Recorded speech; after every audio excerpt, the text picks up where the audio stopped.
Happy Friday. Welcome into Pitchfork Lunch. Yes, I am Michael Caratino at Diablo00 on Twitter is where you can find me and watch the show. Also, you can go to my Facebook or, yes, YouTube. Subscribe.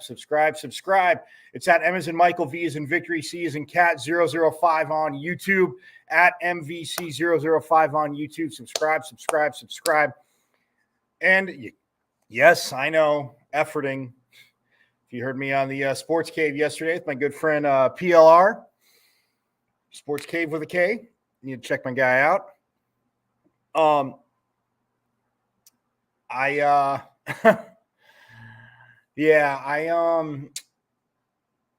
He's giving me a hard time about the whole technology thing, but that's what Paul does. You know, he likes to pick on me. Nonetheless, coming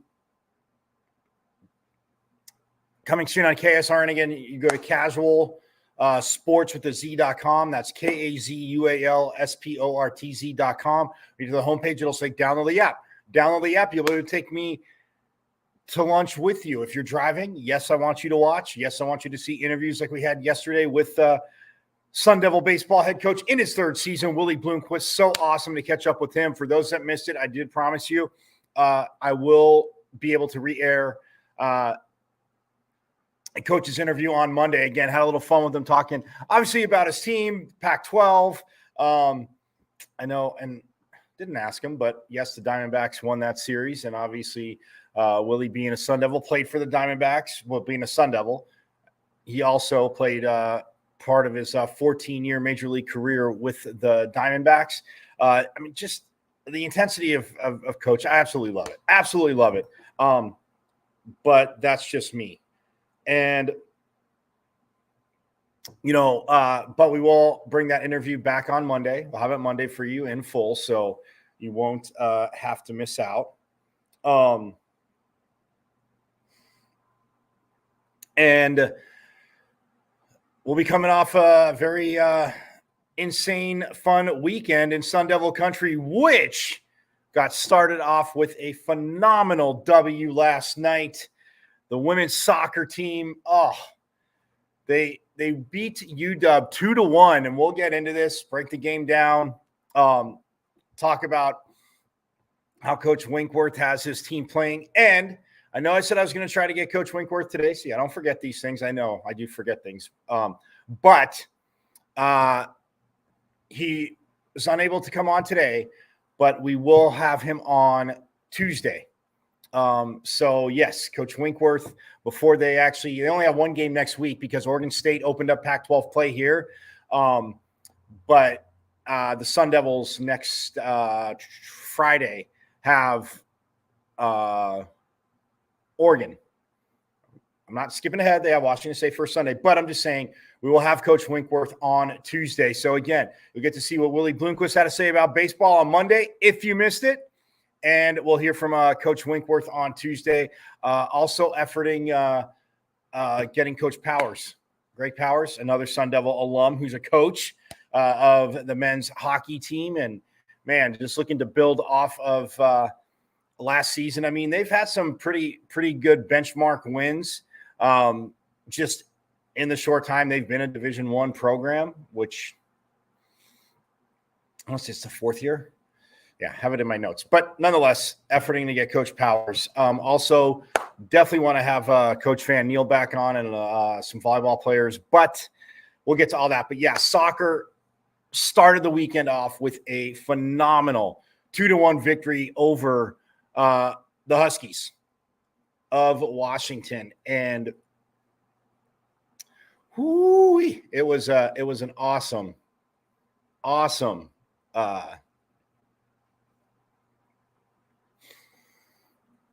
game. And the Devils improved to 2-1-1. Yes, in conference play. They got their second conference victory over Washington, like I said last night. Also opened up Pac-12 play with a win over Oregon State. They are now 7-2-4 overall. So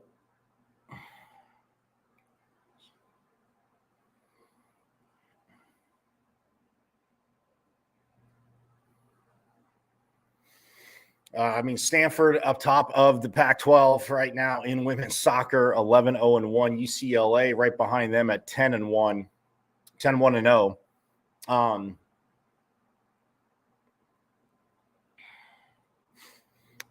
Stanford did just beat Colorado 3-1. They will be taking on Utah on Sunday. Yeah, they'll be taking on Utah on Sunday. So,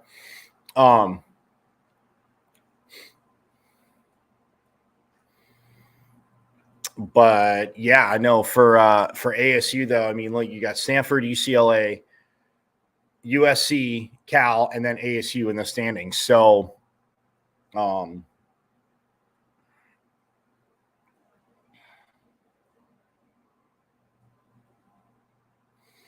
yeah, Stanford has 12 points. UCLA also has 12, as does SC. Cal has 8. ASU has 7 after getting those big 3 points last night. So,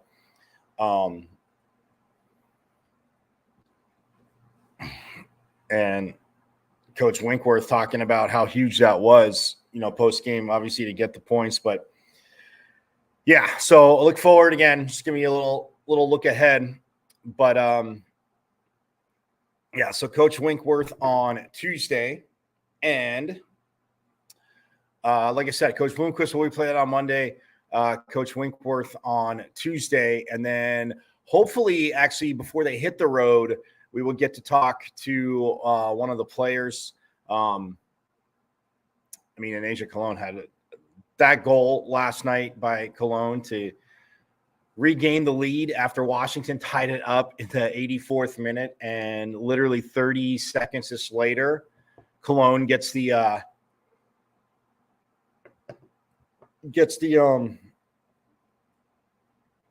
tying goal, or no, pardon me, not tying goal, the go-ahead goal, and it was phenomenal. I mean, the distance, the placement, the strike, everything.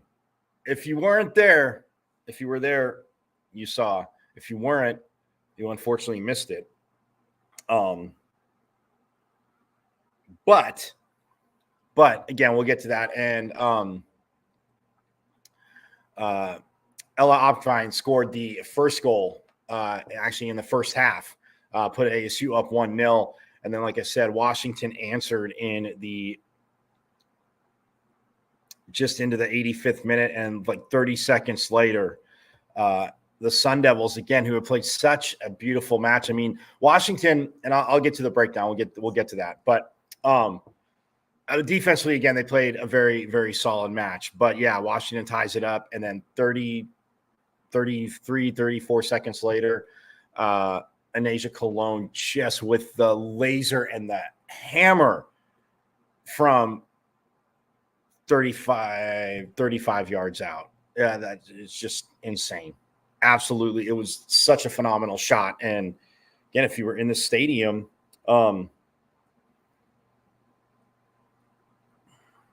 you saw a phenomenal goal.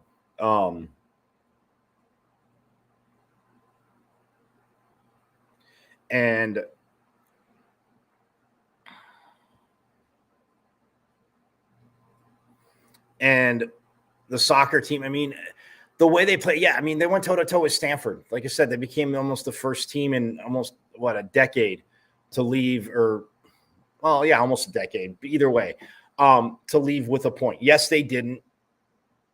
Silver lining is they went toe-to-toe with the top team in the Pac-12, one of the top-ranked teams in the country. Stanford's at number 3 when they played them. So, yeah, I mean, and Stanford just keeps winning. So you know that you can go toe-to-toe with these teams, and that's the huge part. And when you hear the players just talk about it,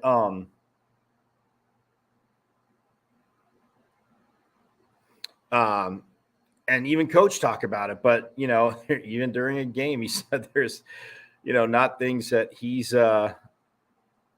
happy with, but when you see him play, I mean, just the fluidity, on defense. And, I talked earlier, I asked them the first few games, a lot of the, passes, I mean, they're online, but the first touches were just a little too heavy, and you're giving it back to the other team a little too easily. So, but as the season has gone on, I mean, through the midfield and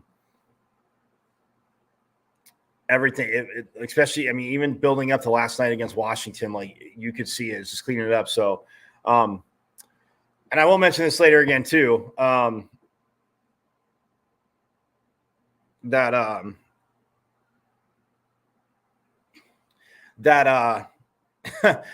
don't know if I really appreciated the refs' apparel choices last night. And I was teasing Coach Winkworth about that, but when I have him on Tuesday, we'll get into it a little more. But yeah, I didn't appreciate the refs' choice of jersey color last night. It was a little bit odd, but nonetheless, the Lady Devils, man, they're just so fun to watch. They are fun to watch play.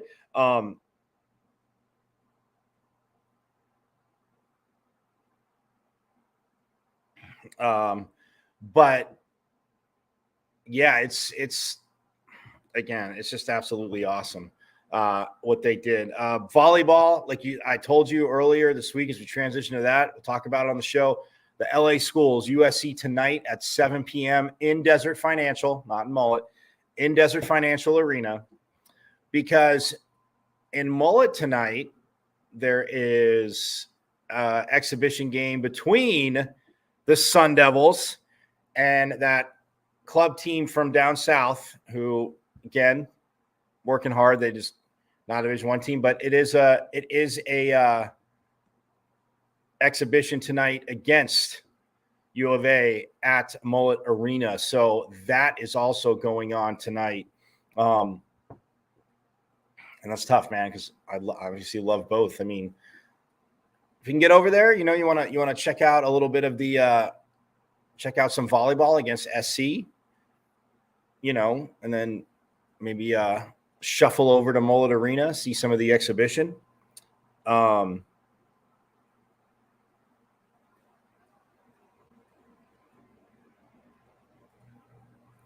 And then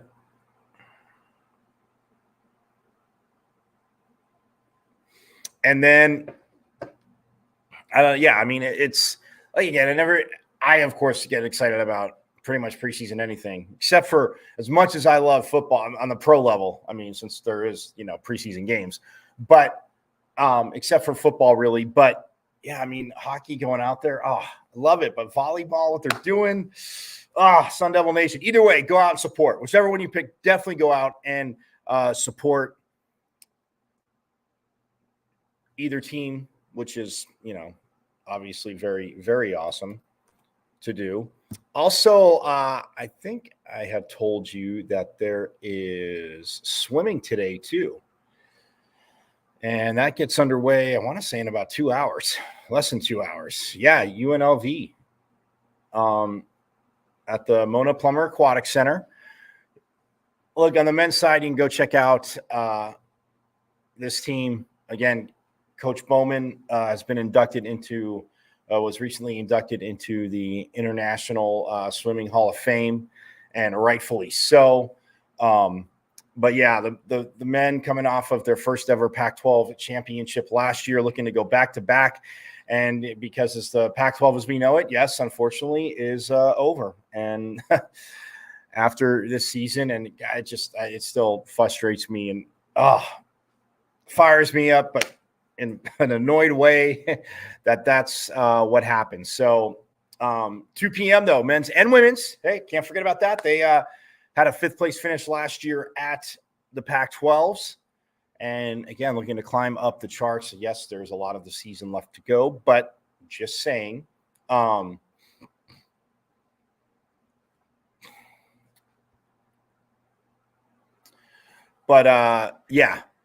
just saying that, they have the fall, and then once spring starts, and yeah, I mean, they go through February, and then the diving championships are the February 28th through March 2nd. And then the swimming championships start a day after the greatest day in March. Pitchfork Lunch fans, they start on March 6th. Like I said, March 6th is a day after the greatest day in March. Hit me up on Twitter if you figure out why. But yeah, then the men's, I mean, I'm way fast forwarding in. We have a lot of great swimming but the Pac-12 championships be up at hosted by UW up in Federal Way, Washington. And that's March 6th through 9th. And then the NCAA diving is March 11th through 13th. And NCAA swimming is March 20th through 23rd. Oh, no, the dive championship. Sorry. Diving zone championships. Oh, they're up in Flagstaff. Sorry, that's March 11th through 13th. And then the NCAA dive championships are March 20th through 23rd. And then the swimming championships are March 27th through March 30th, of course, in Indianapolis.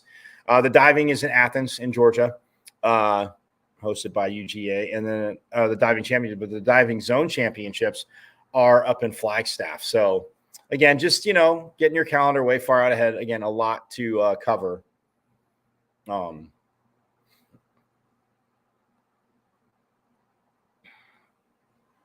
February 10th is a date to circle on the calendar too, because Saturday, February 10th, just remember this.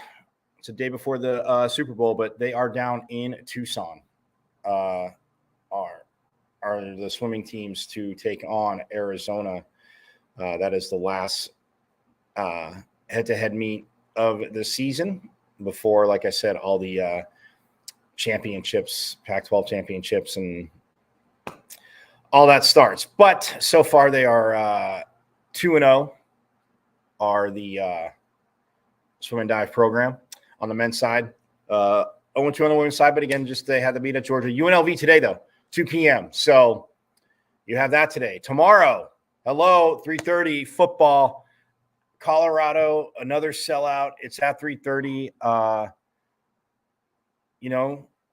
Get there early, have a good time. It's going to be, look, I'm going to talk about it. I'll get to it because touch on it. Coach Illingham, we heard from him. I'll play Coach Ward sound again because defensively, again, this is going to be the chess match that they're going to have, because I think defensively, ASU up front, and again, shout out to my boy PLR for having me on the show, the Sports Cave, which again, if you You can follow the Sports Cave on Instagram. I love cross promoting because, hey, man, it's Sun Devil country. He is a Sun Devil too, even though you have to get with our banter because sometimes he just he says he's just being truthful and a realist. He goes to negative town. He tries to drive me crazy. He does it, but nonetheless, we were talking about it yesterday. I mean, this defensive line can get there. I mean, Colorado. Shedeur Sanders has been absolutely awesome. He's second in the Pac-12 and second nationally, both behind Michael Penix Jr. of Washington in total yards. He has just been an absolute beast. And the one thing I love is about his game that he is patient. And he has been sacked quite a bit. I'll get to that. But his patience at times may have led to that. But, man, in the pocket, going from Jackson State, obviously his dad coaching there, transferring to Colorado. But, man, he has done a phenomenal job. Yes, they have dropped their last two to Oregon, which they went up to Eugene and found how hard it is to play up there. And then they took on SC and got down by a lot, charged back in the second half. But SC just, again, a little bit too much in the end. Caleb Williams threw his first actually interception of the season. So it took until the fifth game for that to happen.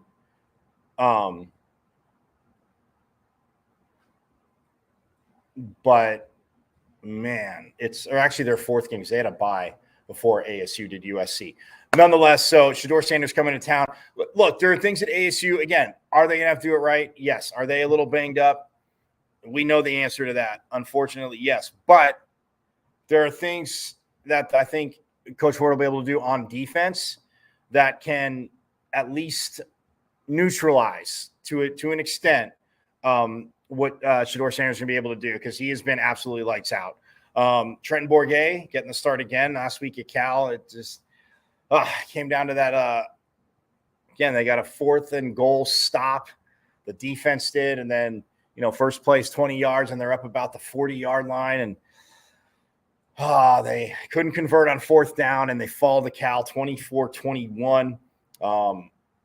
And unfortunately, suffered a few more injuries, but hey, again, the coach always says nobody cares. It's not that, again, and when I get coach on, because we will have coach on, I understand. I think it's not that – I don't think, it's not that nobody cares. They don't really want injury. They're just, they're not going to feel, in a way, sorry for you. So are we saying the same thing? A teeny bit, but but yeah, you still got to roll the ball out and play. And that's the thing that, that's what has to happen. So we'll get to that too. But yeah, when we come back, I'm going to step aside. When we come back, we will dive into the phenomenal soccer match last night, news, notes, and the, again, phenomenal, just absolute bomb and laser of a goal from Anasia Cologne to get the Devils 3 points instead of just 1 point. So that's absolutely huge. So we'll step aside and we'll talk women's soccer on the other side here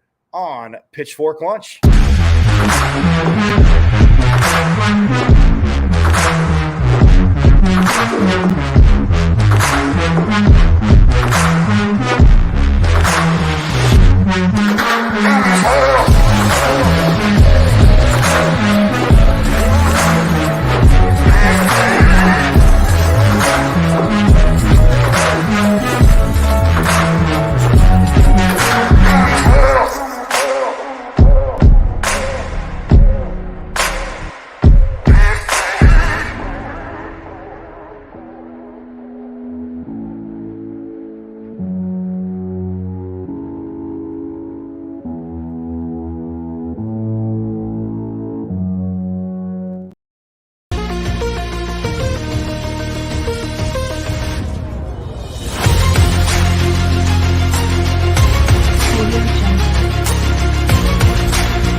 Helps if I put myself in the studio. Welcome back to Pitchfork Lunch here on a Friday.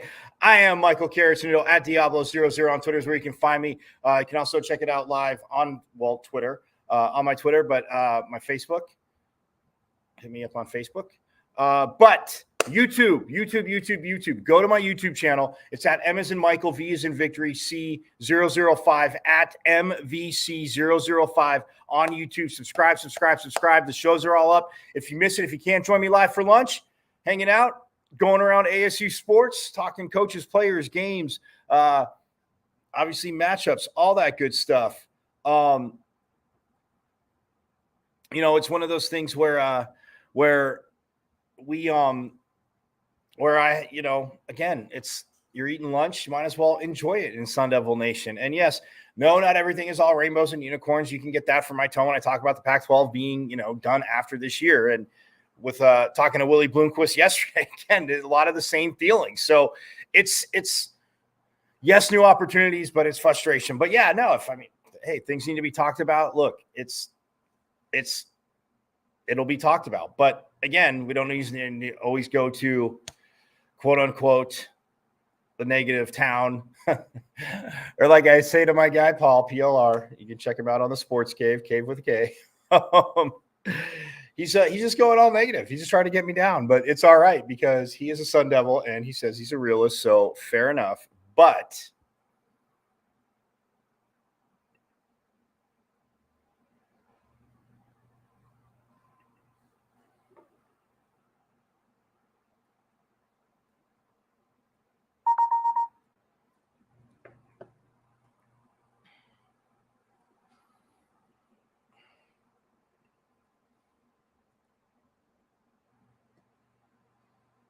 yeah, that's the thing. So it's, to me, like I said, it's one of those things where,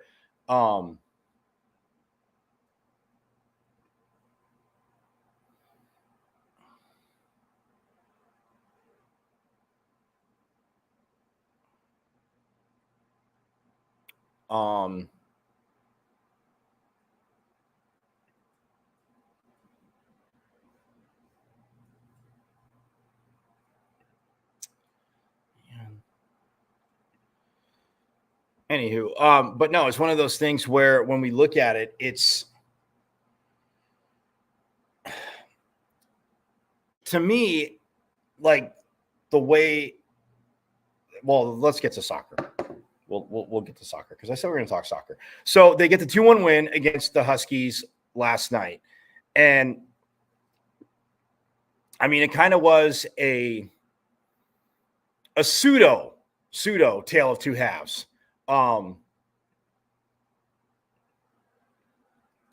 For like the way Washington was playing.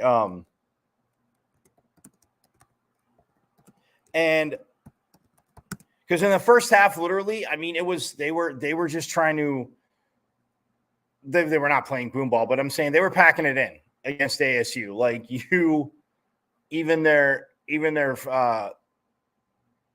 forwards, like ASU had the ball. They were packing it in, and they had a few counterattack opportunities. There was 4, but 2 of them were pretty threatening to say the least. And the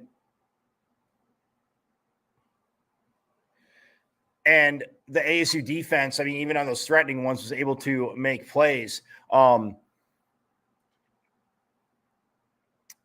Defensively, just, getting passing lanes, get the ball away. But Washington really packed it in. But the ball, again, you do that, and having played soccer, and you always hear a lot of times if you watch, you'll see commentators talking about, teams and, trying to keep it close, at least in the first half. And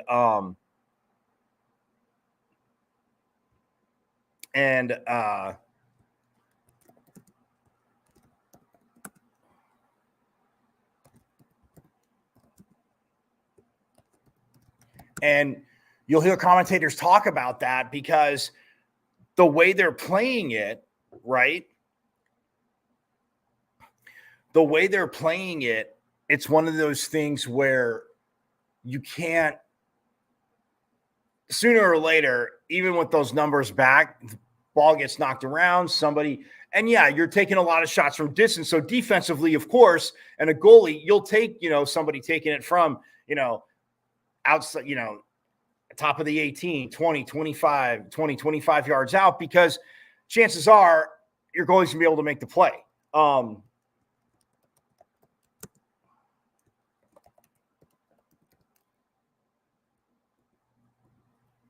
Your goalie's going to be able to make the play.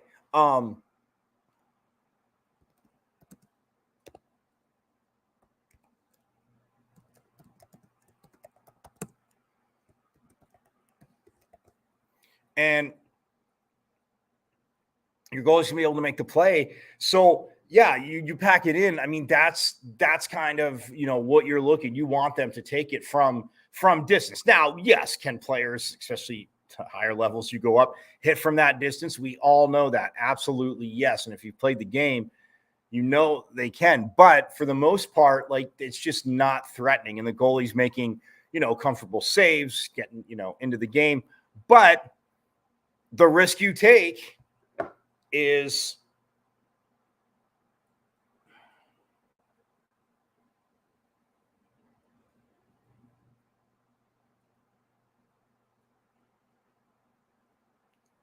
the risk you take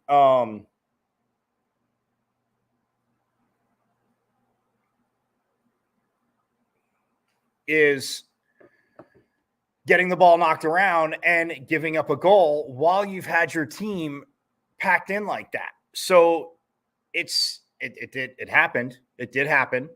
And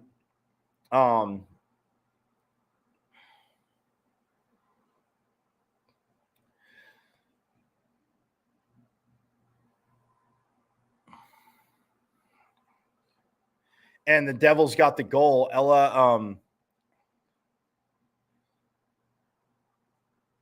Ogfight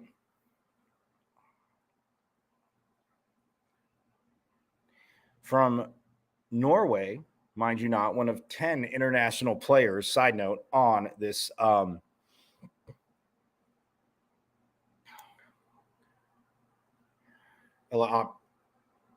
Ogfitney, pardon me. She got the first goal. And she talked about post game, which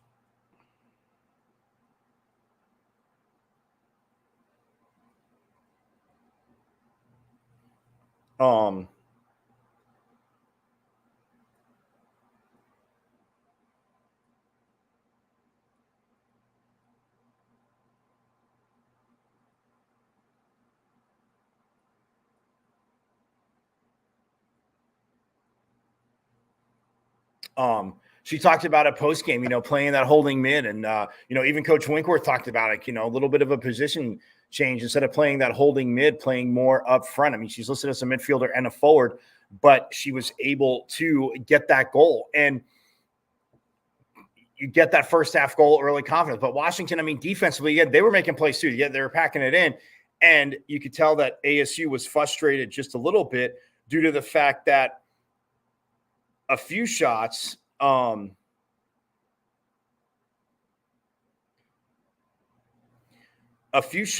were taken, and from distance. And I mean, they were, just sailing away. And so that's, when the defense, is doing that and has that advantage, that's the tough part. That's the part where you're like, all right,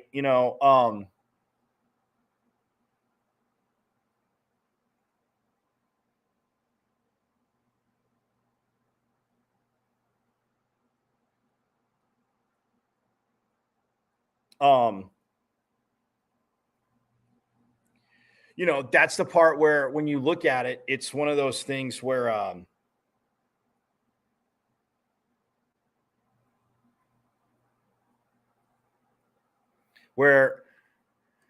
but they did get the goal, and Ella put it in, and it was, I mean, again, it was a beautiful goal. So they go up 1-0 at halftime, and I put a video up because I said I'd get to it. The referees last night, and I asked the referees last night, had their jerseys, they had black shorts on, black shirts, but they had purple jerseys, purple shirts, like not jerseys, but I mean, yeah, they're it was purple. I don't know, a little bit too much there for the visiting team. No, but I mean, there wasn't, all kidding aside, it was just, it was just interesting that they were wearing purple jerseys, but yeah, they go up 1-0, go into the locker room. And it was one of those things where, when you look at it, the going with the lead again, and could have had a few. I mean, they legitimately. So there's a few saves made. There was a few that, I mean, literally just missed, and they had the goalie beat. They legitimately could have been up 3-0 at halftime, 3-0 at halftime. But hey, they weren't. So come out in the second half, and Washington kind of, not so much changed up the formation, but just isn't really packing everybody in. They're trying to dictate a little bit more of the tempo. Obviously, they're chasing the goal, chasing the game. And for Washington to do that, they get the tying goal in the 85th minute. And that was crazy because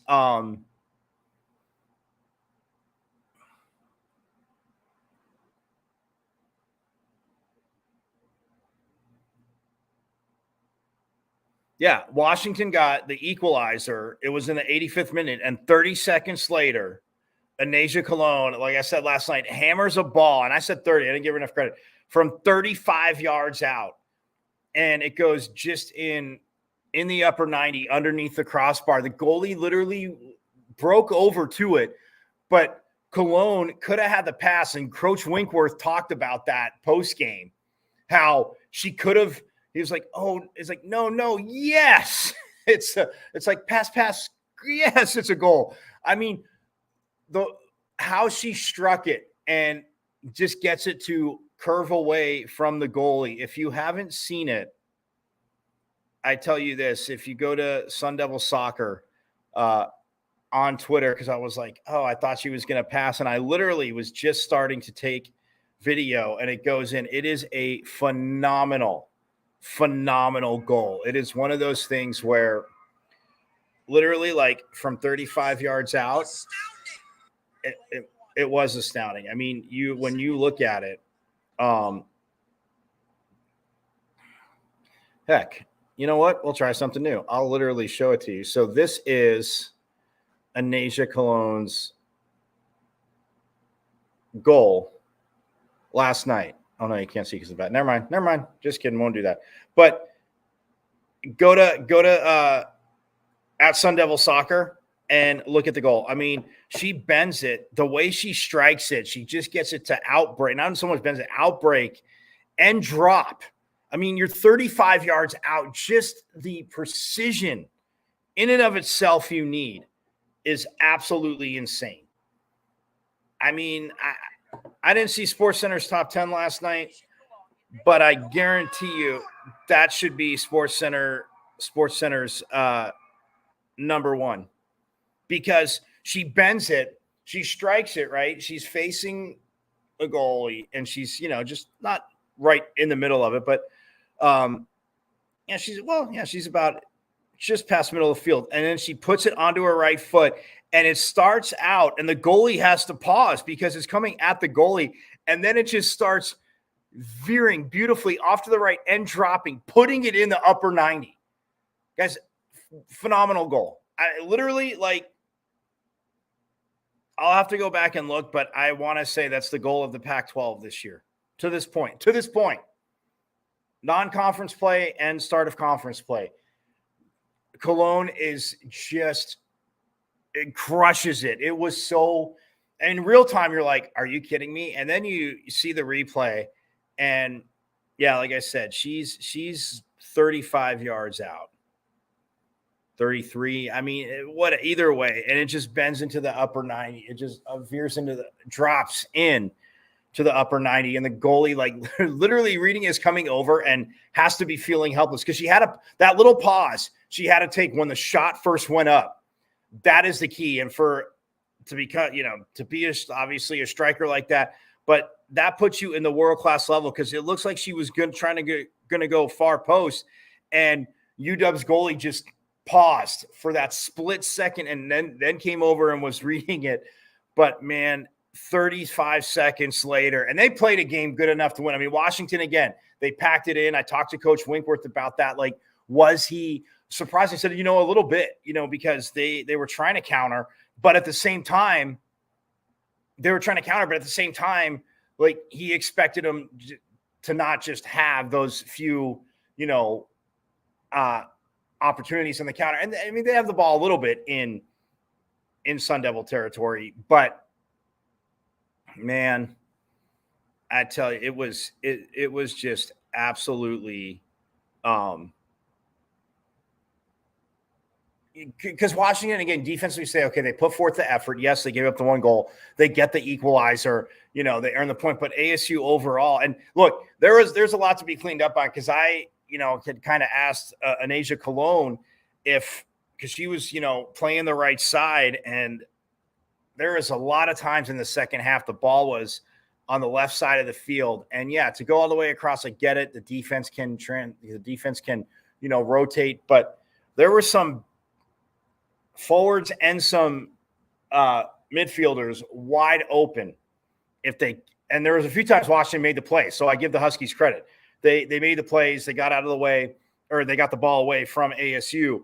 But down that right side, fairly open. I mean, that ball needs to be switched, needs to be line drived over there, needs to be switched, and let them run onto it. And Anasia Cologne was on there. But yeah, like I said, she was in the middle, and I mean, yeah, I got to say 33, 35 yards. Either way, it was just a blast and a rocket. They get the 2-1 victory after that. Washington, I mean, you could see the players just working for that equalizer. They get it, and then 35 seconds later, just absolutely dejected.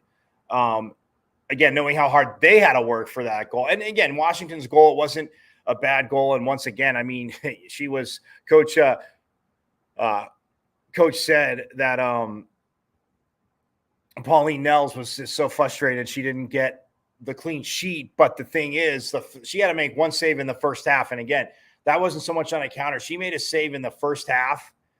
Guys, I'm telling you, you got to get out there and watch this team play. They play at noon on Sunday against Washington State, who, again, Washington State's record, they did get their first Pac-12 win last night against that team down south. So they were in Tucson last night. They got the win. I want to say 2-1.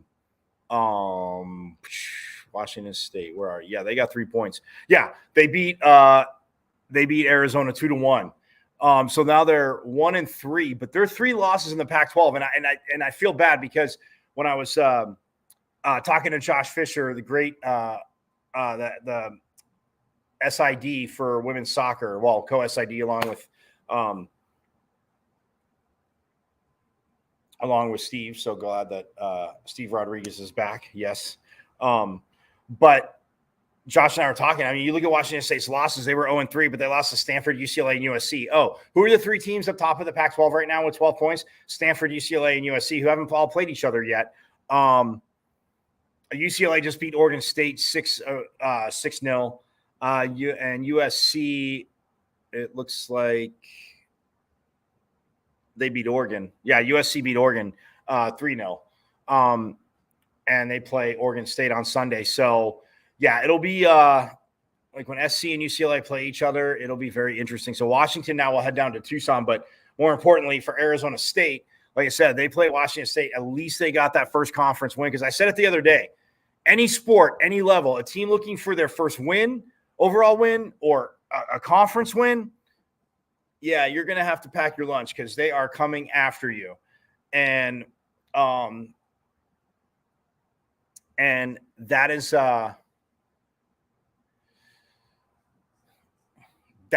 one way to do it. Like, well, I mean, get your first win, but that is always, I should say, tough to deal with, not to do it, because not that they're pressing, but that the effort, everything's going to be there. So, and again, not that Washington State's going to relax. Like I said, they lost to Stanford, UCLA, and USC. So now they get their first Pac-12 win and looking to build on it. But defensively, look, this ASU team can ball with anybody in the nation. Coach Winkworth, I mean, yeah, there are times, and when you have Nels holding the back line like she does, I mean, like I said, that save in the first half, I cannot specify, like, if Washington gets that goal first with packing it in, because then that's where your system really flourishes, to overstate the obvious, and works. But phenomenal performance. Again, just a reminder, we will, and I'll remind you on Monday too, but we will hear from Coach Winkworth on Tuesday. We will have him on. So that is where we're at. But yes, the women's soccer team, 7-2-4 overall. Again, those 4 draws, but yeah, I mean, you gotta love it. And considering one of them was with Mississippi State, yeah, big fan. And then one with Cal, and I know Cal. Again, they're 1 point ahead of ASU, so you get that draw with Cal, you lose to Stanford 2-1. Like, you're putting forth a great resume. And yes, you have to get wins, and Coach knows that, and he talks about it. So yeah, so stoked for this women's team. Get on out there Sunday noon, Washington State. The Cougs are coming up to Tempe. Do not let them have be loud. Don't let them make their adjustments easily. Anything, be loud. But oh man, you got to get out and see this team. So noon on Sunday, they will be there. I'm going to take one last quick break. When we get back, talk a little football. Colorado, ASU. The Buffalo's coming to town. Ralphie's coming to town. But I think ASU's human Ralphie will definitely have something to say, like he did last year in the game. So we'll step aside and break down football, the Devils and the Buffs after this.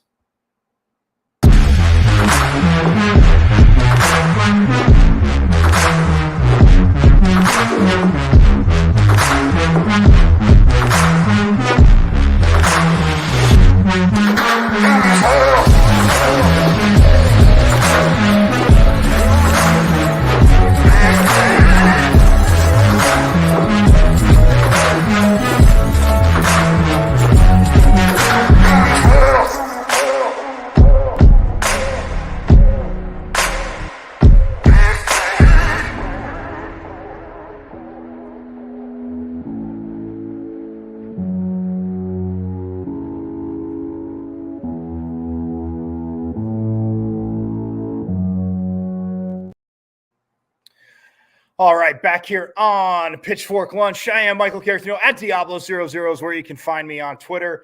Again, go to the YouTube and subscribe. This goes out live on my YouTube, but it's at M as in Michael, V as in Victory, C as in Cat, 005 at MVC005 on YouTube. Subscribe, and hopefully soon coming to KSRN, the Casual Sports Radio Network. So if you're out and about driving, hey, you can take me with you. Yes, I want you to watch, but like I always say, not while driving. Please. There's enough to worry about on the road. So, but you can go to Casual Sports with a Z.com, KAZUALSPORTZ.com. And you can download the app on the homepage. It'll say download the app. So once I'm there, you'll be able to take me. You'll be able to hear the interviews. But if not, again, you subscribe to the YouTube. Guess what? Subscribe to my YouTube channel. Like the video. Subscribe. Share them. Whatever. But not the videos, the show. Like the show, subscribe, share, all that good stuff. But yeah, so at MVC005 on YouTube. All right, football, like I said, they got the Buffaloes coming in. And, talking about it earlier, Trenton Bourget went to Colorado last year and won that game. A whole different Colorado team. We know over 60 transfers and that came in. And along, with Coach Prime, Deion Sanders in town, and that show will be rolling into Tempe. But look, Shedeur Sanders, I talked about it on top of the show. If you missed it, this is one. This is one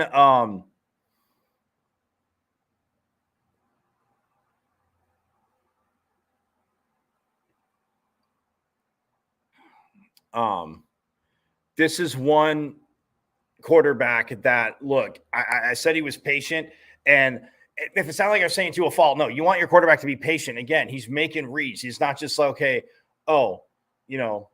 first read, no, second read, okay, take off and run. No, I mean, he's letting guys get open. He's sliding in the pocket, and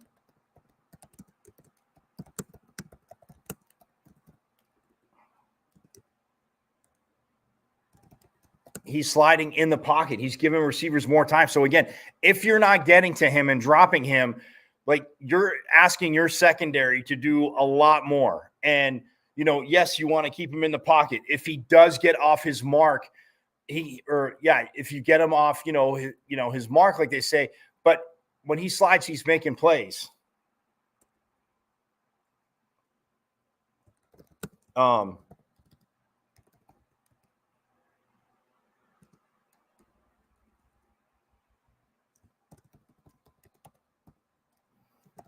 And he's making the play. So your secondary, what are they doing? They're covering for longer, which in this day and age, I mean, it goes, if it literally gets to, and I say 7, and that's an eternity, but if it gets to 7, pretty much it's going to be a completed pass. Either you're going to get pass interference somewhere or a completed pass, which, yes, on so many levels is frustrating, but that's neither here nor there. That's a tangent.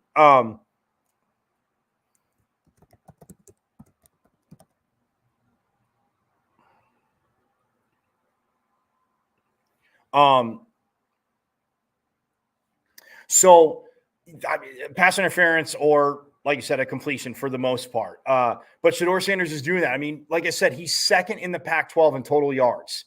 He's only thrown 2 interceptions this season. He's got 1,000, I want to say 700, 1,700 or 1,600 yards. Hold on. I will give you the exact, because you know me. Yeah, Shedeur Sanders, sorry, over 70, so 1,781 yards. Second in the nation, second in the Pac-12, because Michael Penix Jr., who's also in the Pac-12 at Washington, he's thrown for 1,999 yards. And Shedeur Sanders is at 1,781, so second in yards. When you look at touchdowns, Shedeur Sanders, 15 touchdowns to just 2 interceptions. Michael Penix Jr., 16. Look, Caleb Williams is at 21. He's thrown 21 touchdowns, 1 interception. And you got to think, this is a guy, Caleb Williams, in his first 3 games, and the teams weren't, again, Stanford, a Pac-12 team, but they're down. USC just boated them. But he has not played he didn't play the second half in the team's first 3 games. ASU and Colorado are the first 2 games where he's played a full game, because you look at yards, he's run for 1,603. I mean, if he stays in and they keep chucking the ball, he's yardage wise, he's probably ahead of Michael Penix. But I mean, again, he didn't, but now he's going to. And I mean, Michael Penix has 16 touchdowns and just 2 interceptions. So it's like Michael Penix has been sacked 3 times, Caleb Williams 7 times. Shedeur Sanders, here's the thing. This is what I was saying, his patience. And again, to a fault might be a bad term, but when you watch him play, and again, I watched every snap of that TCU game. Nebraska, I watched pretty much just the first half. I mean, they were boating Nebraska. Oh, wait, I take that back. Watching in the third quarter, but yeah, they were boating them. But Shedeur, again, his patience, he lets his guys get open. He can slide in the pocket. He can, if he has to step up a little bit, he can step up, but he's not stepping up into pressure. He's sliding away from it. So again, it's about getting that equal pressure on both sides, maybe keeping him there, helping your secondary out. But this offensive line has proven that you can get to Shedeur. 25 sacks. I mean, that's tough. Like I said, for Michael Penix Jr., I mean, just leave it on the other side. Michael Penix Jr. has been sacked 3 times. Last year, I think he was only sacked once. It was 0 or 1. It was something insane. But still, like 25 times, that's definitely a lot. When we look at Trenton Bourguet real quick on the other side of that, I mean, like Drew Pine got sacked, or was it no?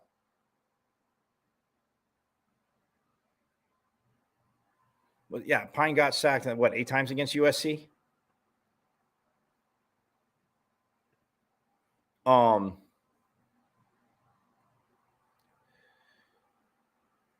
Drew Pine's been sacked 11 times. And think of that. Not named the starting VC again, the injury, which is unfortunate. I'm just giving you an example. Drew Pine sacked 11 times. Trenton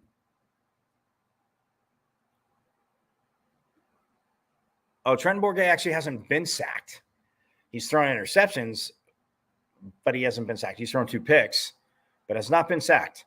Jaden Rashada was sacked 4 times. So, but still 11 times. You look at this ASU, that's 15 sacks they've given up. But yeah, Pine was sacked 8 times against USC. And Colorado, and Bourguet, again, to his credit, will not, and not that Pine wasn't trying to make plays, wasn't holding the ball forever. I'm just saying sometimes you see something, you're moving, and you're like, oh, I can get it. And then all of a sudden, boom, guy gets there. USC's defensive line did take advantage of the matchups, and they were able to do that. But you look at Trenton Bourguet, he's getting rid of the ball, completing 65.3% of his passes. Hasn't thrown a touchdown yet, but does have 2 interceptions. Does have one heck of a reception from Cam Scatterboot. But, that being said, when you look at Shedeur Sanders, like I said, 75% of his passes he's completing. 15-2, like I said, 25 sacks, though. And he's been sacked the most in the Pac-12. And granted, that stems also from non-conference, but still, he's been sacked 25 times this year. And that is quite alarming. But, look, Trenton Bourguet is going to have to get rid of the ball. And this offensive line, again, so does that help the secondary? Yeah, if they're just working on short passes. But, look, if they're complete, guys are, breaking some tackles, getting some yak, then that is absolutely, absolutely huge. But defensively, look, so we're going to hear from Coach Ward again, and I do want to play that because he did touch the other day on again just what it was going to take to beat Colorado. So we're going to go out with listening to Coach Ward again, the defensive coordinator. If you missed it the other day, because again, very important what he's saying about this Colorado team, and it's going to be a huge challenge. Huge.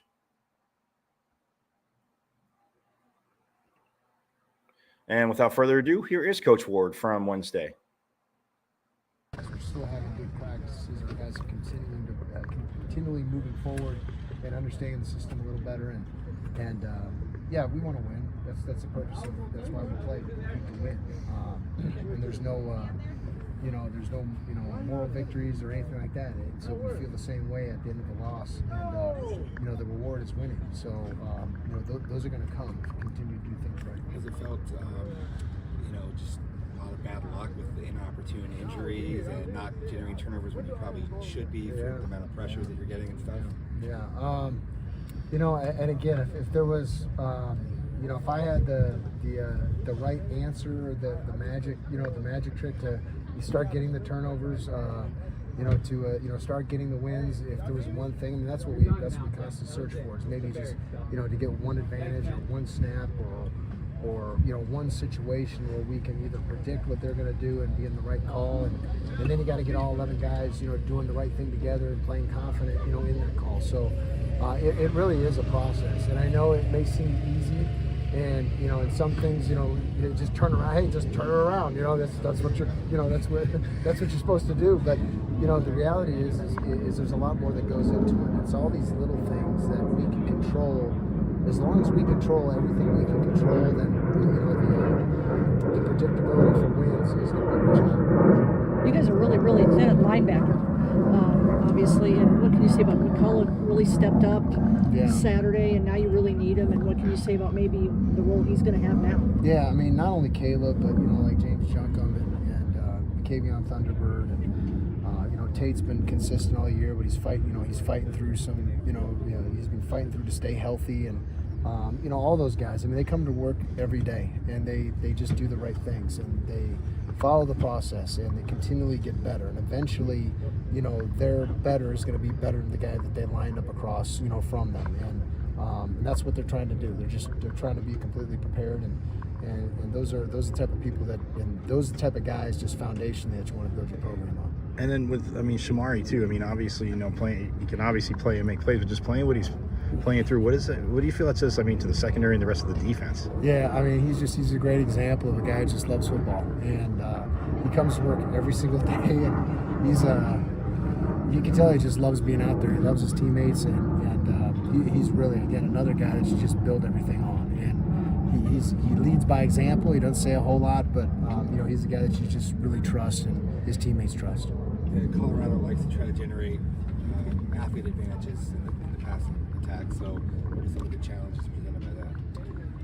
I mean, they just do a great job of using every inch of the field, and you know, wide and deep, and this quarterback can make all the throws, and you know, they have receivers that complement each other. They got, you know, the quick guys who can get open in space. They got the long speed guys who can generate deep balls and stretch you vertically. So you know, they're going to line up in wider splits. They're going to get condensed splits. They're going to motion from wider splits to smaller splits. So they really have an identity on offense, and they're going to go faster than anybody in the country. So they're going to challenge us to get lined up.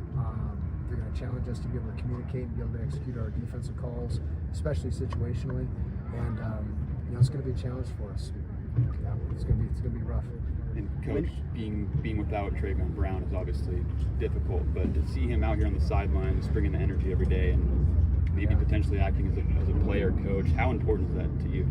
Yeah, I mean, having guys like that, and he's such a great example in the you know, the 9 months that he's been here, just in terms of how to carry yourself, you know, on and off the field. But you know, his leadership on the field, getting guys lined up, being able to, you know, close our defenses and our coverages and our fronts, and being able to communicate adjustments has been, you know, invaluable for us. So we've had other guys step up. We had guys step up in the game on Saturday and play good defense at the end of that game and give our offense a chance, you know, to drive at the end of the game.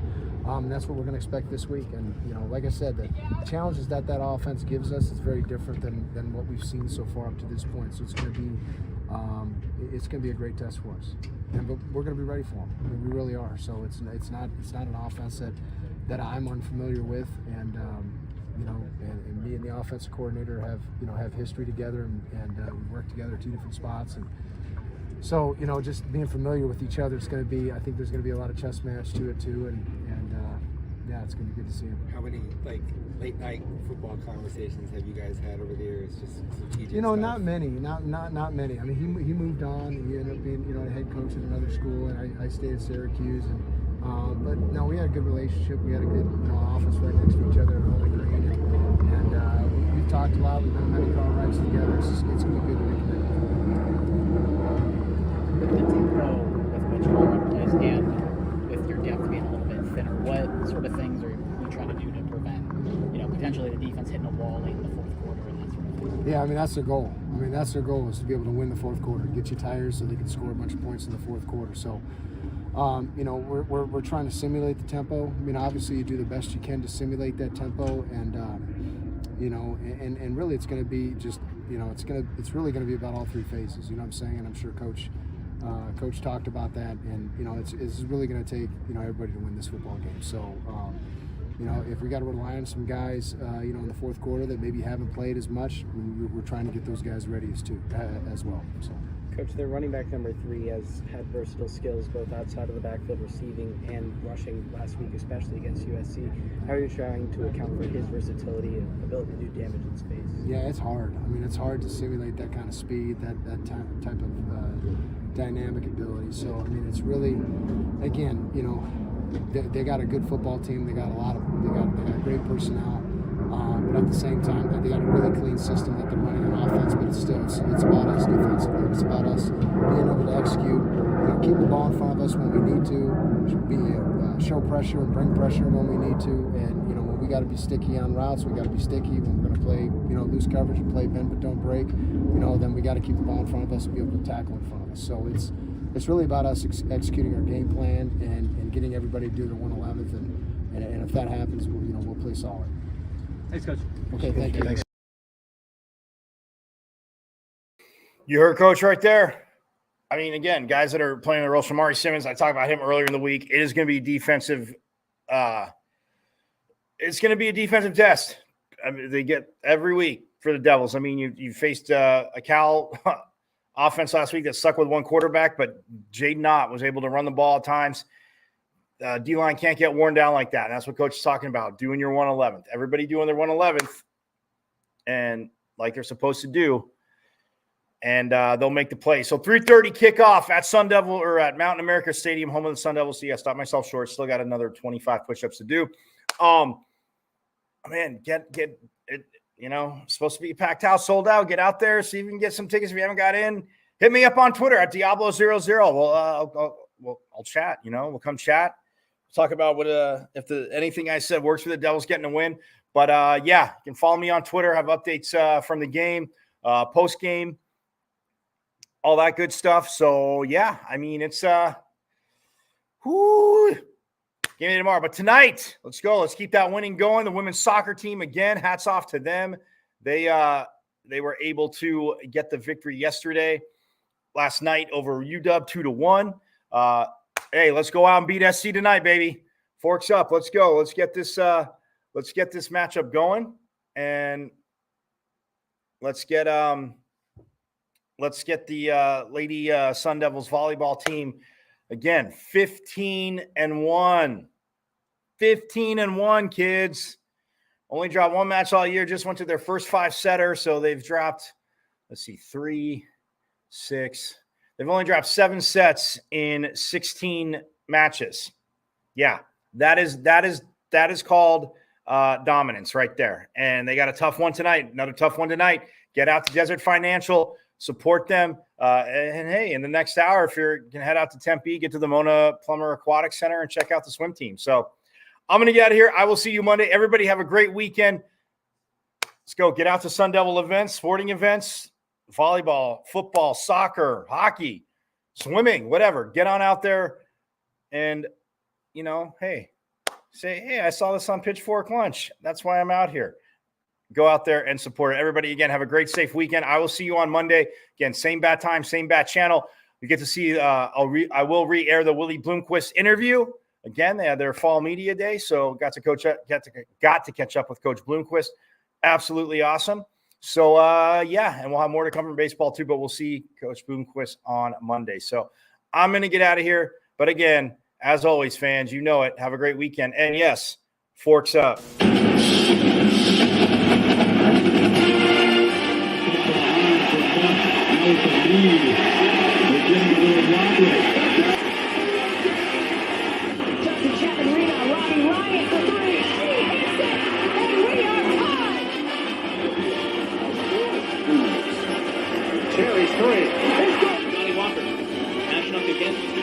His shot. Bruce score, they score. They tie the game up 2-2. Some drives out for Robbie Ryan. Her three right on the money.